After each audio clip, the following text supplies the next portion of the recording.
আসসালামু আলাইকুম।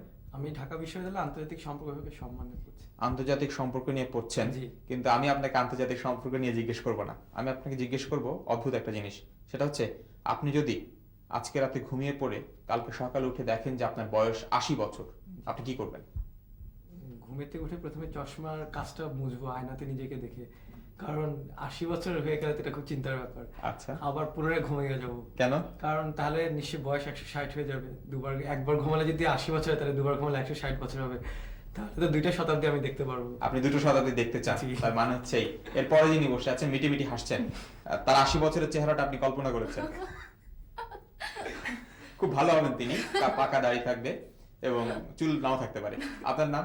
আমার নাম সালমা পারভিন ইভা। ইভা। জি। আপনাকে ইভাই বলা যাক। Sure. কি করেন আপনি? আমি আইসিএমএ তে পড়ি। আইসিএম আমি চিটাগং ইউনিভার্সিটিতে অর্থবিজ্ঞানের মাস্টার্স ছাত্র। অর্থবিজ্ঞানে পড়ছেন? জি, অর্থবিজ্ঞানে আপনাকে পড়ছি। একটা অন্যরকম প্রশ্ন করি। না, দূষণের কথা ভাবছি না। পরিবেশের ভারসাম্যহীনতার কথা ভাবছেন? না, ঠিক তা না। তবে যা ভাবছি তা ভারসাম্যতা একটা কারণ বলতে পারেন। তাহলে এটা কি কোনো প্রাকৃতিক দুর্যোগ? হ্যাঁ, প্রাকৃতিক দুর্যোগই। আচ্ছা, এই দুর্যোগের সঙ্গে কি আগুনের কোনো সম্পর্ক আছে? যেমন ধরুন লাভা নির্গত হচ্ছে অথবা বনভূমি পুড়ে যাচ্ছে? না, সরাসরি কোনো সম্পর্ক নেই। তো সরাসরি মনে হয়। তাহলে জমি শুকিয়ে খাখা করে? না, ঠিক তাও না। খাখা করে না। তবে কি আকাশ থেকে বৃষ্টির মতো কিছু পড়ে? অ্যাসিড বৃষ্টি কথা বলতে চাইছেন তো? ঠিক তা না। তবে সরাসরি বৃষ্টি বলতে পারেন। সরাসরি বৃষ্টি। এই দুর্যোগ কি হঠাৎ করে সংঘটিত হয়? না, হঠাৎ তো সংঘটিত হয় না। আচ্ছা, এই দুর্যোগের সঙ্গে কি সমুদ্রের কোনো সম্পর্ক আছে? হ্যাঁ, সমুদ্রের সম্পর্ক আছে বলতে পারেন। তাহলে কি পূর্ব সতর্কতার মাধ্যমে এর ক্ষয়ক্ষতির পরিমাণ কমিয়ে আনা যায়? হ্যাঁ, কমিয়ে আনা যায়। আচ্ছা, এটা কি পর্যবেক্ষণ করার উপায় আছে? হ্যাঁ, এটা পর্যবেক্ষণ সম্ভব। পর্যবেক্ষণ করা সম্ভব। আর এই দুর্যোগে প্রধান ভূমিকা পালন করে আবহাওয়া? হ্যাঁ, আবহাওয়ায়। তাহলে তাহলে কি এটা ঝড়? ঝড় না, মনে হয় ঘূর্ণিঝড়। হ্যাঁ, ঠিকই, ঘূর্ণিঝড়? আপনারা ঝড়ের মতো বলে ফেলেছেন। Right.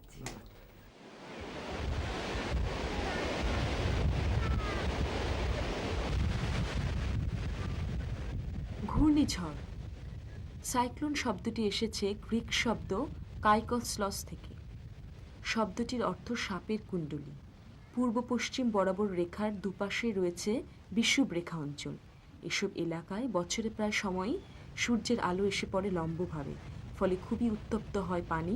বিশাল এই পানি ভাণ্ডার উত্তপ্ত হলে আয়তনে বেড়ে হালকা হয়, ওপরে উঠে যায় বাষ্পহু, ফলে সমুদ্রের উপর তখন কমে আসে বায়ুর চাপ।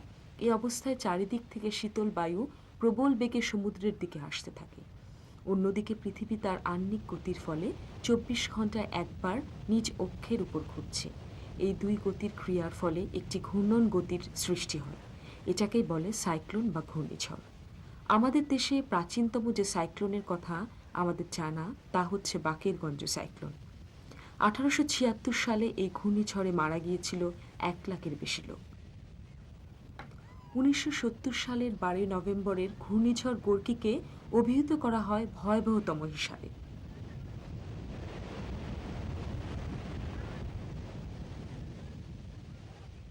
ঘূর্ণিঝড় থেকে এবার আবার আসা যাক ১২তে। শুরু হচ্ছে পরিবেশ বিষয়ক দ্বিতীয় ভাবনা। দেখা যাক এই ভাবনার উত্তর আমাদের প্রশ্নকারীরা বের করতে পারেন কিনা। আচ্ছা, আপনি কি কোনো পরিবেশের কোনো সমস্যার কথা ভাবছেন? না, এই মুহূর্তে কোনো সমস্যার কথা ভাবছি না। সমস্যা? তাহলে কি আপনি পরিবেশ দূষণের কোনো কারণ নিয়ে ভাবছেন? না, ঠিক তাও না। আচ্ছা, আপনি যার কথা ভাবছেন সেটা কি পরিবেশের কোনো সমস্যা সৃষ্টি করে? না, তা তো প্রশ্নই ওঠে না। তাহলে কি প্রাকৃতিক বিপর্যয় মোকাবেলার কোনো উপায় নিয়ে ভাবছেন? হ্যাঁ, ঠিক তা বলতে পারেন। আচ্ছা, বিপর্যয় মোকাবেলার যে উপায়টা নিয়ে ভাবছেন সেটাই আধুনিক কোনো প্রযুক্তি? ওরে বাবারে, এখন এতটুকু ভাবিনি। তাহলে কি এটা কোনো প্রকল্প ধরনের কাজ? হ্যাঁ, বড় আকারে করলে তো প্রকল্প হতেই পারে। আচ্ছা, প্রাকৃতিক বিপর্যয় মোকাবেলার যে প্রকল্পটা নিয়ে ভাবছেন এটাতে নিশ্চয়ই খরচ হয়? অর্থ খরচ হয় না এমন কি কোনো কাজ আছে? তা তো অবশ্যই। অর্থ খরচ নেই। তাহলে আপনি কি এটার সাথে কি মানুষের বাঁচা মরার সম্পর্ক আছে কোনো? হ্যাঁ, সরাসরি না থাকলেও প্রত্যক্ষভাবে আছে। আচ্ছা, তাহলে প্রত্যক্ষভাবে আছে। এটাতে কি মানুষ আশ্রয় নেয়? হ্যাঁ, স্বাভাবিক পরিস্থিতি মানুষ আশ্রয় নেয় না, তবে কোনো কোনো বিশেষ ক্ষেত্রে অসহায় পরিস্থিতি মানুষ আশ্রয় নিতেও পারে। এটা কি উপকূলীয় অঞ্চলে বেশি করে তৈরি করা উচিত? হ্যাঁ, এই কাজটা উপকূলীয় অঞ্চলে বেশি করে করা উচিত। উপকূলীয় অঞ্চলে বেশি? তাহলে এটা কি ঘূর্ণিঝড়ের আশ্রয়স্থল? না, ঠিক তা না। তাহলে কি এটা উপকূলীয় বাঁধ নির্মাণ করার কথা ভাবছেন আপনি? না, ঠিক বলতে পারলেন না আপনারা। আপনাদের জন্য সৌভাগ্যের ব্যাপার এবং আমাদের প্রশ্নকারীদের জন্য খুবই দুর্ভাগ্যের ব্যাপার। তারা আবারও ব্যর্থ হয়েছেন। আপনারা আমাদের কাছে চিঠি লিখবেন আগামী 15 দিনের মধ্যে এবং সেই চিঠির মধ্যে থাকবে তাদের এই না পারা ভাবনার উত্তর। আমাদের কাছে চিঠি লেখার ঠিকানা প্রযোজক বাউবি 12, বাংলাদেশ উন্মুক্ত বিশ্ববিদ্যালয়, teachers training college campus, Dhanmondi, Dhaka. দর্শক মণ্ডলী, ইভা হাসছে এবং আমরা শুনবো তার মজার প্রশ্ন। প্রিয় দর্শক, এবারে আমাদের অনুষ্ঠানের দ্বিতীয় অতিথি ফ্লোরা। জি। আপনাকে ফ্লোরা বলা যায়। জি, ফ্লোরা কি করেন?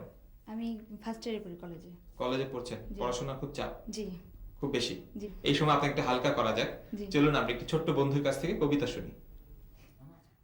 আমার নাম শাকির হাসান। আমি একটি ছড়া বলবো।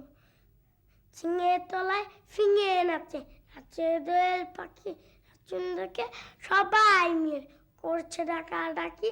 শিয়াল বে সুরবে সুরে যে ধরছে টান, ময়না বলে কানতে গেল থামা বাপু গান। কথা ভাবছেন? না, আমি আইন প্রয়োগকারী কোন কর্তৃপক্ষের কথা ভাবছি না। তাহলে কি আপনি কোনো আইনের কথা ভাবছেন? বিষয়টি আইন সম্পর্কিত, কিন্তু আমি ভাবছি সেই বিষয় নিয়ে। আচ্ছা, অর্থাৎ আপনি কোনো বেআইনি বিষয় নিয়ে ভাবছেন? হ্যাঁ, ঠিক তাই। অবৈধ কোনো কিছু নিজের কাছে রাখা এই বিষয়ে ভাবছেন? না, আমি শান্তিপ্রিয় মানুষ, আমি অবৈধ কিছু নিজের দাখলে আচ্ছা, চিন্তা করছি না। আপনি যে ব্যাপারটা নিয়ে ভাবছেন সেটা কি সমাজে অন্যান্যদের অসুবিধা সৃষ্টি করে? হ্যাঁ, অসুবিধা সৃষ্টি করে বলেই তো আইন রয়েছে। এটা কি নাগরিক জীবনের কোনো সমস্যা? হ্যাঁ, সমস্যা তো বটেই। আচ্ছা, এই সমস্যার ফলে কি রাস্তায় পানি জমে? না, জমে না। জমে না। তাহলে কি এই সমস্যাটা কোনো যানজটের সৃষ্টি করে? হ্যাঁ, যানজটের সৃষ্টি করে বলেই তো আইন রয়েছে। যানজট যেহেতু, তাহলে এটা নিশ্চয়ই কোনো সড়ক সমস্যা। হ্যাঁ, সড়ক পথে। সড়কপথে। তার মানে আপনি কি আসার সময় এই সমস্যার সম্মুখীন হয়েছিলেন? আমি পড়িনি, অন্য কেউ পড়তে পারে হয়তো। তাহলে আচ্ছা, আপনি কি অবৈধভাবে সড়ক দখল করে রাখার ব্যাপারটা নিয়ে ভাবছেন? হ্যাঁ, ঠিক বলেছেন। এবারে আইন বিষয়ে প্রথম তথ্যকণিকা এবং প্রথম তথ্যকণিকার বিষয়টি হচ্ছে অবৈধভাবে রাস্তা দখল। আমাদের নাগরিক জীবনে আমরা প্রতিনিয়ত নানা সমস্যার সম্মুখীন হচ্ছি, তবে আজ আমরা যে বিষয়ে আলোচনা করব তা হচ্ছে অবৈধ রাস্তা দখল। তবে কোনো কোনো ক্ষেত্রে দেখা যায় যে এই যে সিটি কর্পোরেশন নোটিশ দিয়ে যে রাস্তার নির্মাণে কাজ চালাচ্ছে, এটা আইনগতভাবে স্বীকৃত, কিন্তু নানাভাবে যে আমরা পথচারীরা হচ্ছি, বাধাপ্রাপ্ত হচ্ছি, এ ব্যাপারে আইনগত দিকের ব্যাপারটা তুলে ধরার জন্য আমরা অ্যাটর্নি জেনারেল স্যারের সঙ্গে এ ব্যাপারে আলোচনা করি। তা তিনি আমাদের জানিয়েছেন যে সংবিধানের 36 অনুচ্ছেদে আছে যে জনসাধারণের স্বার্থ ব্যাপারটা স্বীকৃত, কিন্তু এই ক্ষেত্রে দেখা যাচ্ছে যে এই যে অবৈধভাবে আমরা রাস্তার পাশে যে রাস্তার নির্মাণ কাজ চলছে, তারপর এই কারণে যে যানজট হচ্ছে, এই কারণে আমরা নানাভাবে ক্ষতিগ্রস্ত হচ্ছি।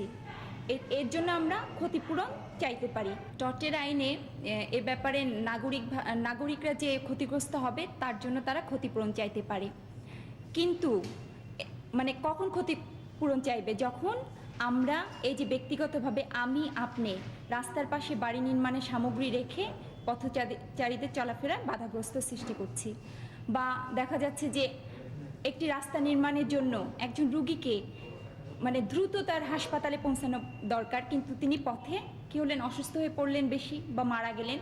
এই ব্যাপারে কিন্তু এই যে মৃত্যুর যে দায়িত্বটা, এটি কিন্তু সেই তার উপর বর্তাবে যে হচ্ছে এই যে বাড়ি করার জন্য রাস্তা বাধা সৃষ্টি করেছে। আর হচ্ছে যে অবৈধভাবে রাস্তার পাশে হকার্সরা যে বসছে বা যত্রতত্র গাড়ি পার্ক করা, এই ব্যাপারগুলো কিন্তু আমরা জনসাধারণরা নিজেরাই ফৌজদারি আদালতে মামলা করে ক্ষতিপূরণ চাইতে পারি। কিন্তু আমাদের দেশে শুধু এই ব্যাপারটা না, এই যে ইংল্যান্ডে হরহামেশাই এই ধরনের আইন কিন্তু প্রয়োগ করা হচ্ছে। তাই কি করতে হবে? আমাদের জনসাধারণকেই আসলে সবার আগে সংগঠিত হতে হবে, সচেতনতা সৃষ্টি করতে হবে আমাদের মধ্যেই। দেখা যাক গতবারের মতো এবারও আমাদের প্রশ্নকারীরা ব্যর্থ হন কিনা।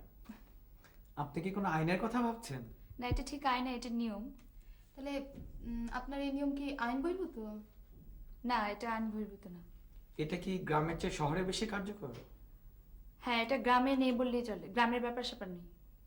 তো শহরে যে অনেক রাস্তা, অনেক ব্যস্ততা, এসবের জন্য কি এই নিয়মটা শহরের জন্য বেশি প্রযোজ্য? হ্যাঁ এই নিয়ম কি সবার জন্য এক? হ্যাঁ, সবাইকে তা মেনে চলতে হয়। আচ্ছা, নিয়মে ব্যতিক্রম ঘটলে কি কোনো দুর্ঘটনার সম্ভাবনা থাকে? শুধু দুর্ঘটনা বলছেন কেন, পটলও তুলতে হতে পারে। এই বিষয়টির সঙ্গে কি আলোর সম্পর্ক আছে? হ্যাঁ তা আছে। আচ্ছা, তাহলে এই নিয়ম পালনের জন্য কি রাস্তায় কোনো দিক নির্দেশনা আছে? হ্যাঁ আছে, তা অধিকাংশ ক্ষেত্রে তা মানা হয় না। তাহলে এই আইন নিয়মটা কি মানার জন্য কি আইন প্রয়োগকারী সংস্থার লোক নিয়োজিত থাকে? হ্যাঁ, তা মেনে চলার জন্য আইন প্রয়োগকারী শাস্তি ও জরিমানার ব্যবস্থা করতে পারেন। আচ্ছা, তাহলে ব্যাপারটা কি বুঝেছি। আমার মনে হয় পারছি। আমার মনে হয় এটা আপনি পথ চলার যে নিয়ম নীতি সেটার কথা বলছেন, শহরে যেটা পথ চলার নিয়ম নীতি থাকে। হ্যাঁ ঠিকই ধরেছেন। আচ্ছা। ইদানিং অনেকেই মজা করে বলে থাকেন পথচারীদের লাইসেন্স দেয়া দরকার। আসলেই পথচারীদেরও কিন্তু পথ চলার কিছু নিয়ম আছে। যেমন যেখানে ওভারব্রিজ আছে সেখানে ওভারব্রিজ দিয়ে পার হতে হবে, যেখানে ওভারব্রিজ নেই সেখানে জেব্রা ক্রসিং দিয়ে পথ পার হতে হবে, এবং যেখানে জেব্রা ক্রসিং নেই সেখানে প্রথমে ডান দিকে, তারপর বাম দিকে, তারপর আবার ডান দিকে তাকিয়ে পথ পার হতে হবে। এছাড়া যেখানে ফুটপাত আছে সেখানে ফুটপাত দিয়ে চলতে হবে, এবং যেখানে ফুটপাত নেই সেখানে অবশ্যই হাতের ডান দিক দিয়ে চলতে হবে, বাম দিক দিয়ে নয়। বুঝতেই পারছেন পথ চলার ক্ষেত্রে সবাই ডানপন্থী। তাহলে এবারে মজার প্রশ্ন, এবং মজার প্রশ্ন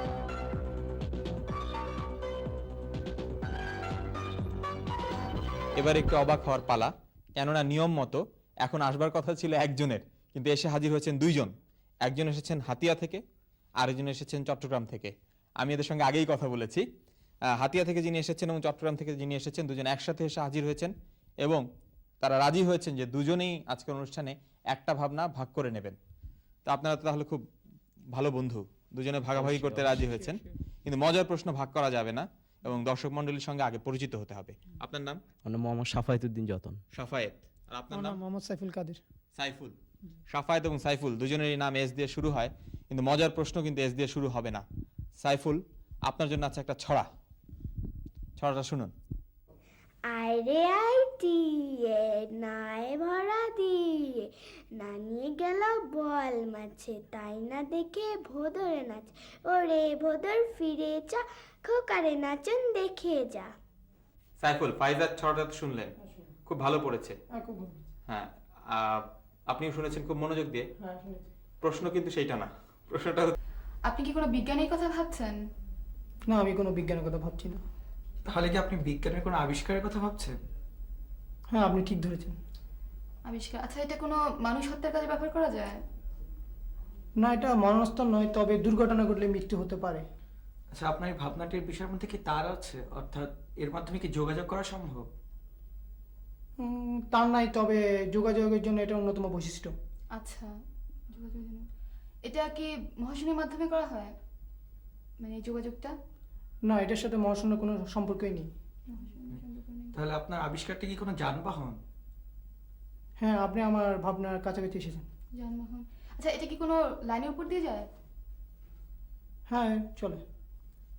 লাইনের উপর দিয়ে এটা কি আমাদের দেশে চলে? হ্যাঁ চলে, তবে এটা চলে না, কিন্তু ভবিষ্যতে চলতে পারে। তাহলে এটা নিশ্চয়ই রেল গাড়ি হবে রেলগাড়ি, একটা, কিন্তু লাইনের উপর যাওয়া চলে যখন। চলতে পারে তখন বৈদ্যুতিক হয়ে যাবে। হ্যাঁ, তাহলে আমাদের দেশে চলে না, তাহলে এটা নিশ্চয়ই বৈদ্যুতিক রেলগাড়ি। হ্যাঁ, বৈদ্যুতিক রেলগাড়ি বটে, তবে মডার্ন। মডার্ন? তাহলে এটা নিশ্চয়ই। স্বপ্নের মধ্যে। তাহলে কি আপনি জাপানের বুলেট ট্রেনের কথা বলছেন? হ্যাঁ, রাইট। ঠিক ধরেছেন। এক ঝলকে পর্দা দিয়ে যেটি বেরিয়ে গেল সেটি হচ্ছে বুলেট ট্রেন। একসময় আমরা ছড়া কেটেছি, রেলগাড়ি ঝমাঝম পা পিছলে আলুর দম। এই রেলগাড়ি কিন্তু ঝমাঝম করে না। চলুন দেখি বুলেট ট্রেন। বুলেট ট্রেন 1964 সালে জাপান বিশ্বের সবচেয়ে দ্রুত গতিসম্পন্ন ট্রেন শিনকানসেন চালু করে। এই ট্রেনটি বুলেট ট্রেন নামেও পরিচিত। বুলেট ট্রেন চালু হওয়ার পর থেকে এ যাবৎ কোনো দুর্ঘটনা ঘটেনি। এই ট্রেনগুলোতে রয়েছে পাবলিক টেলিফোন বুথ, এ থেকে জাপানের বিভিন্ন শহরে কথা বলতে পারেন যাত্রীরা। সম্প্রতি বুলেট ট্রেনে ব্যবহৃত প্রযুক্তিকে আরও উন্নত করা হয়েছে। উন্নত প্রযুক্তির এই ট্রেনটির নাম ম্যাগলেভ ট্রেন। মূলত চুম্বকের সঙ্গে লেভিটেলন প্রক্রিয়ায় এই ট্রেনগুলো চলে। এদের গতি ঘন্টায় প্রায় 400 কিলোমিটার। এই ম্যাগলেভ ট্রেনের একটি মজার বৈশিষ্ট্য হচ্ছে দ্রুত গতির কারণে এই ট্রেনের চাকা চলার সময় রেল লাইনে থাকে না। এতে যাত্রীদের ঝাঁকুনি কম লাগে। আমরা সবাই বুলেট ট্রেনে ভ্রমণ করে এলাম। এবারে মজার প্রশ্ন করছি ইভা, এবং উত্তর দিচ্ছি। যন্ত্রের কথা ভাবছেন? না, আমি কোনো যন্ত্রের কথা ভাবছি না। তাহলে কি বিজ্ঞানের কোনো সূত্রের কথা ভাবছেন? না, এই মুহূর্তে এত কঠিন বিষয় সম্বন্ধে ভাবছি না। তাহলে কোনো বিজ্ঞানী বা আবিষ্কারকের কথা ভাবছেন? হ্যাঁ, আমি একজন বিজ্ঞানীর কথাই ভাবছি। বিজ্ঞানীর সময়কালটা কি একটু বলতে পারবেন?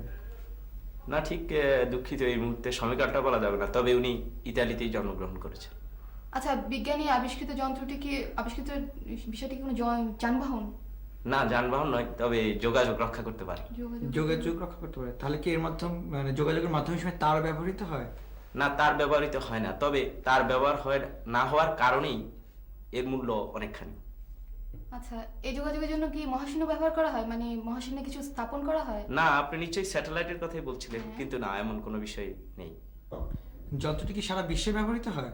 হ্যাঁ, সারা বিশ্বে ব্যবহৃত হয়, এমনকি আপনিও ব্যবহার করেন। আমিও ব্যবহার করি, তুমি ব্যবহার করো, তাহলে রেডিও? যন্ত্রটি কি রেডিও? না, রেডিও না, তবে রেডিও না, আবিষ্কারক। আবিষ্কারক, তার মানে আপনি মার্করির কথা বলছেন? অবশ্যই আপনি ধরে ফেলেছেন মার্কুরি। সাফায়েত ভেবেছিলেন রেডিওর আবিষ্কর্তা গুলিয়েলমো মার্কনি সম্পর্কে। মার্কনি ইতালিতে জন্ম নিয়েছিলেন এবং তিনি আজকে যে বেতার ঘরে ঘরে পাওয়া যায় সেই বেতারের আবিষ্কারক। একই সঙ্গে কিন্তু আমাদের এই দেশেও এই একই বিষয়ে গবেষণা চালিয়েছিলেন জগদীশচন্দ্র বসু, যদিও কাগজে কলমে তার নামটি এখন আর সেইভাবে উচ্চারিত হয় না।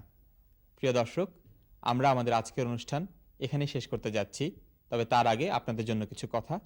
আজকে আমাদের অনুষ্ঠানে চট্টগ্রাম থেকে 2 জন এবং হাতিয়া থেকে 1 জন অংশ নিয়েছিলেন। বহু দূর থেকে আমাদের এই অনুষ্ঠানে অনেকে অংশ নিতে আসছেন, এটি আমাদের জন্য আনন্দের বিষয়। আপনাদের সবাইকে আমাদের এই অনুষ্ঠানে অংশগ্রহণের আমন্ত্রণ জানাচ্ছি এবং যারা অংশ নিতে চান তারা আমাদের সঙ্গে চিঠি লিখে যোগাযোগ করবেন। তাহলে আজকে এই পর্যন্তই, সবাইকে শুভেচ্ছা, খোদা হাফেজ।